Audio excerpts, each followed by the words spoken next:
Hello guys, আসসালামু আলাইকুম। আজকে আমি শেয়ার করব মিষ্টি কুমড়ার চপ। দেখুন মিষ্টি কুমড়া এরকম সাইজ মতো কেটেছি। তারপর ময়দা ও রসুন, হলুদের গুঁড়া, মরিচের গুঁড়া দিয়ে মাখিয়ে নেব।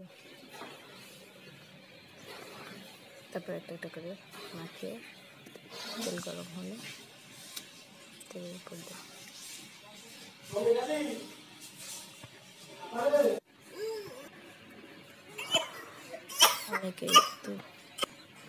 অনেকেই তো আলুর চপ,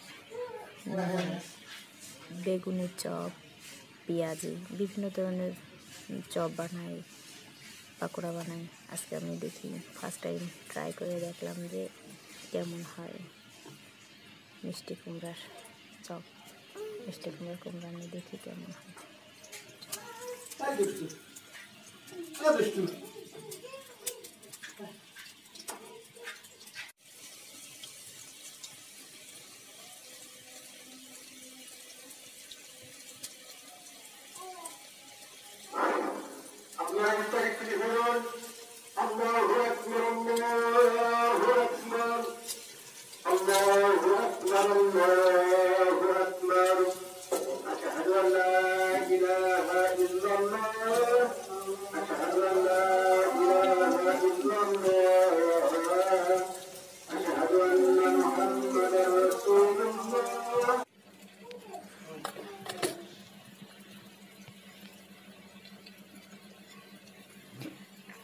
ভাজা প্রায় শেষ, অনেকগুলো ভাজা ফেলেছি, দেখি কেমন হয়।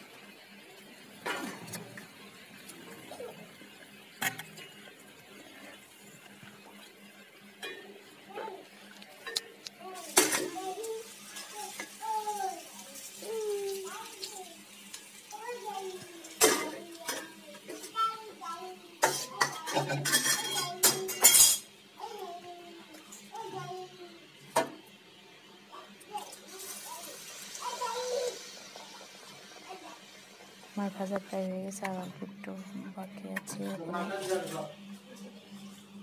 এর সাথে পাকোড়া বানাবো।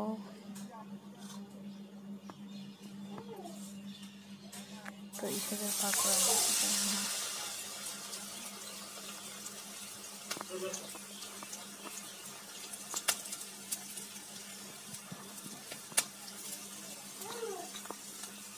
আমার বানানো প্রায় শেষ পর্যায়ে। এখন দেখা যাক ফাইনাল